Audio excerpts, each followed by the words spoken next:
Are we live? We're live. Hi, everyone. Welcome back to the Proverbial Masterminds. I'm Dr. Sherry, and this is Erin Harrigan, and we are the hosts of this show where every Friday we come on to talk about God's wisdom by way of the book of Proverbs. Yes. We are so happy to be back. We are we're in chapter 24. We're starting a new chapter. And Amazing. For those of you that don't know, we have been reading through the book of Proverbs for almost 2 years. It is Sherry. almost 2 years. Yes. We do a verse a day, and then we come together on Fridays and we chat about it because, listen, it's always better to chat with friends about the word. Yes, right? Because they can straighten you out. They can, whatever. I don't know. Anyway. Well, and it's, this has been an exercise in perseverance, which has been a real blessing, but also, and the exercise in obedience to kind of do this. And we didn't know why, we're up to like 14 subscribers. Hooray there. But it's developed our friendship and our encouragement of one another, which, is, if that's the only thing we got out of this, then that's wonderful. So Amen. Okay. Do you want to read or you want me to read? Sure. So we're reading from the last 7 verses, including today. We read a verse a day. So this past week, ending today, so we start our weeks on Saturdays, has been Proverbs 24 verses 1 through 7. And so we're still continuing in these kinds of pairs of sayings that Solomon wrote. And I think we're getting to the end of that, but so this is 1 through 7, and I'll be reading from the New Living Translation. Okay. So it says this: don't envy people, or don't envy evil people, or desire their company, for their hearts plot violence, and their words always stir up trouble. A house is built by wisdom and becomes strong through good sense. Through knowledge, its rooms are filled with all sorts of precious riches and valuables. The wise are mightier than the strong, and those with knowledge grow stronger and stronger. So don't go to war without wise guidance. Victory depends on having many advisors. Wisdom is too lofty for fools. Among leaders at the city gate, they have nothing to say. So good. Yeah, back talking about wisdom. I mean, this is what he talks about, this whole book. Yeah, this so I'll just start with the first couple of verses. Sure. So you all know, if you've watched this, or maybe you're new, welcome, that we often will, share someone that we follow or a book or what have you. And so, Sherry, I don't know if you read Aussie Dave's post about poverty. No, today? I think it was today. Because I was looking at it this morning. So he's I don't know if he's in Australia, actually. I kind of think he is. But anyway, I feel like he talks about, he talks about the definition of poverty in Hebrew has zero to do with money. It's about, if you're living a life of poverty, you're living in chaos. You're living in, And so I, as I was reviewing this morning and then reading his post, what struck me here is, in the Passion Translation, says, don't envy the wealth of the wicked or crave their company. And most recently, I've been interacting with some people whom I love, and they have very successful businesses. And yet, listen, we are all imperfect and we are all messes, right? Yeah. But I'm listening to them talk about like the 6-figure, the 7-figure, like this whole wealth thing from a material monetary standpoint. And I'm like, but you're clearly living in chaos because, right? So this not envying the wealth of the wicked or craving their company. And then this obsession around, causing trouble, or their conversations are corrupt. I mean, their conversations that are just not bringing value. Right. They are talking about things that you just don't want to be part of. And they stir up unrest. So speaking of chaos, unrest, right? Yes. Like they stir up unrest in our spirits. Yes. When I was talking with somebody about this the other day, when we are in, lockstep and really seeking the Lord's wisdom, each step is very peaceful. And I feel Yes. like the only time we really have a sense of unsettling or unrest is if maybe we know the next step is the right step, but we're trying to step before we're supposed to step, Mm, right? And that's mhm. that's a fine line. That's difficult. But if we're in a place where we're like, I don't know, that's not That's God's right. wisdom, right? That's unrest. That to me is a poverty of spirit. It is not the Yes. wealth of God's wisdom. And so when I was talking to somebody about this part-time job that I got, and I said, it makes no sense to me, to us. It just makes no sense when you look at it from the outside. Like I could go and do something else. Right. But for me, I had asked God to give me blinding clarity with his wisdom that this was the right thing. And every step of the way was so ridiculously smooth and Yes. easy that I Yes. was like, okay, all right, Okay. Right. okay, I know Yeah. you got me, right? That's Like, right. That's right. and so that I think to me, and that was my personal example of resting in the riches of God's wisdom, Mm, that it doesn't have mm. to make sense to me.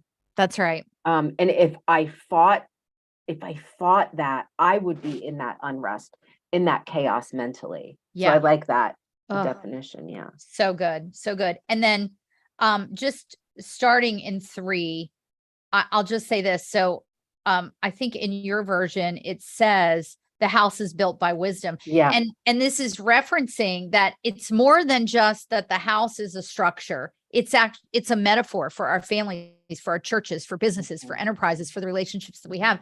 And that it takes wisdom to build sturdy families, relationships, Yeah. friendships, you know? And I'm so grateful that we've been walking through this, and that Yeah. Solomon, and he comes back to repeat some things to us. Um, yeah, it just is beautiful. So No, when you think about that, a house is built by wisdom. Like if you look at anything that's not like take for example, the high rise that um in Florida. in Florida Yeah. that fell. Yeah. Yeah. It was not it was But not what built was with wisdom, yes, right? clearly, right? Yeah. And Yeah. it fell, and it reminds me of that song, like when I was a kid, the wise man built his house upon the rock. Did you know that one? Yeah. Yeah. Yeah. Um, but the one who built his house upon the sand, which is shifting, which is that unrest, which is the discomfort, Mm, right? To tie that again, if you're feeling that, that is not God's wisdom, because no. his wisdom strengthens us. It doesn't make us feel shaky and wavering, right? Yeah, It makes us feel solid. that's right. Um, and I like how it says the house is built by wisdom, and then through knowledge, so increasing knowledge, its rooms are filled with all Mm, sorts of precious riches and valuables. And again, to go back to your point, that's not talking about the material riches and valuables, yeah. right? It's talking about filling up. Like if you looked at your heart, your mind's eye, not your physical lub dub heart, your soul, your Yeah. spirit, your Yeah. mind, right? Um, we build that up by filling it up, filling up the spaces, filling up the chambers with God's wisdom. And as that happens, our wisdom is crowded out because there's not room for all of that. That's right. And Yeah. so built, we are to walk out, Paul says we're to walk out our salvation with fear and trembling. And that means a reverence of Yes. God's wisdom, Yeah. of God as authority, Yeah. of God as having our backs, of God's word as being true, Mm. right? That's what and so to me, as I'm building my life, do you know that song, Build My Life? There's I will build my life upon your firm foundation. Yeah. Yeah. so good. So like, this is what, to me, this is talking about. Your life is the house. Your Mm. hopes, your your hopes, your desires for your future are part of your house. Yeah. And if we're not giving those to him and saying, please, please fashion these in the way that you want to, our house is never going to feel complete or fulfilled. That's right. Yes. Right? We're going to be living in a perpetual state of construction, Yeah. which we are Yeah. anyway. But it's going to feel like we are. Yeah. Yeah. Right? Dust and stuff everywhere. That's right. So, That's right. I just got that picture. I wanted to share that. Okay. What do you got for 4? Okay, well, that was both of those. A house is Yeah, built yeah. by wisdom and becomes strong through good sense and through knowledge. So through more of God's knowledge, its rooms are filled with all sorts of precious riches and valuables. So I don't have anything else for that, but I can jump down to the next pair. Yeah, do it. So 5 and 6 says the wise are mightier than the strong, and those with knowledge grow stronger and stronger. So don't go to war without wise guidance. Victory depends on having many advisors. And I know that Solomon has talked about this before. So one, your strength comes from your wisdom, not from your perceived might. Yes. So not from the amount of money in your bank account, not from the amount of people you have in your corner, right? Not from the amount of employees that you have, not from the kingdom you've amassed or built. Right. You are stronger and stronger as you grow in God's knowledge and God's wisdom. Yes. Yes. And as you do that, there will be this says to me, so when he says, so don't go to war. Yep. You're going to go to war. Yeah. Okay. So, right. He's not saying if you do, when you do, when you go to war. So first, you're building yourself up on God's wisdom. You're making a sure foundation. And you are becoming stronger and stronger to fight the battles that are going to come your way. And you're going to have to go to war. You're not going to be able to cower and hope that they pass or wait for them to pass. That you do that through pursuing God's wisdom. And we know about Solomon, for those of you who haven't joined us for all of this, that he asked God for wisdom. Yeah. And because he asked God for wisdom, God said, I'm going to give you that, plus I'm going to give you material. Well, but so pursuing the wisdom first, and then when war comes, when the battles come, be sure then that you surround yourself also with people who are seeking God's wisdom. Yeah. And be really, really cautious. Again, I go back to, we've talked about this before. Be cautious about who's in your corner. Be cautious about who you let in your home to build your house with you. Yes. Yeah. Yes. Yes. I had a moment this morning, after being in a meeting on Wednesday with an organization that I've been part of this year. And there just were some like funky things happening in the conversation. And so I reached out to a woman who is a business advisor for me. And I said, this is where I'm struggling. And it just having that kind of a person she is such a strong woman of faith, deep, deep faith and discernment, and that I could turn to her. And you need those kinds of people because you will be in war. You may not see it as war, and I, in fact, had been working with a client recently who completely shut down. And, I was reaching out to her. I wasn't hearing back from her. And then I finally heard back, and she's in a pretty dark place. And I thought, but I'm here. Right. But she's not in a place that she feels like that she can talk to anyone about, what's happening necessarily in her business. And that's why Solomon tells us, right, to not go to war without wise counsel. Yeah. Well, and there's so much deeper wisdom there too, that if you look into the New Testament and how our freedom is found in confession to one another. And it's not so that we, the world wants us to feel less than. Yes.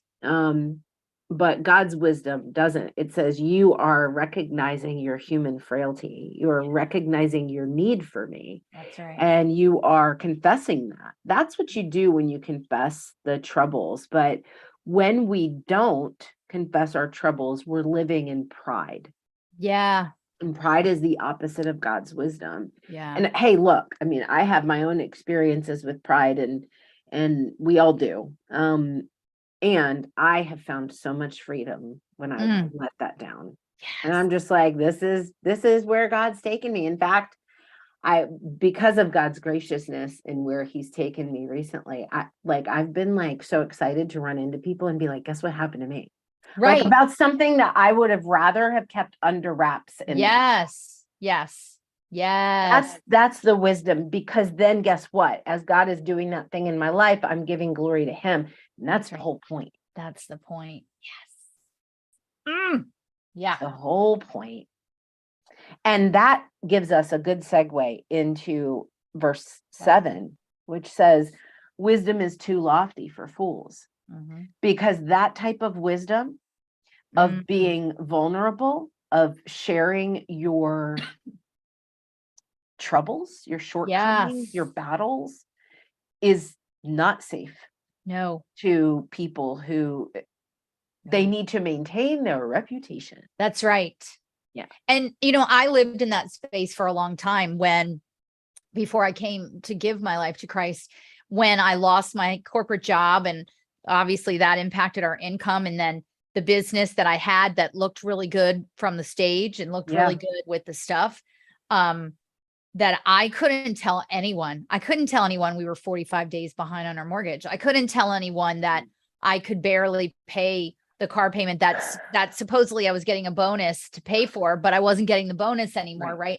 Like I could not do any of that because, I had to keep up the reputation. And I'm so grateful to my mentor who led me to Jesus.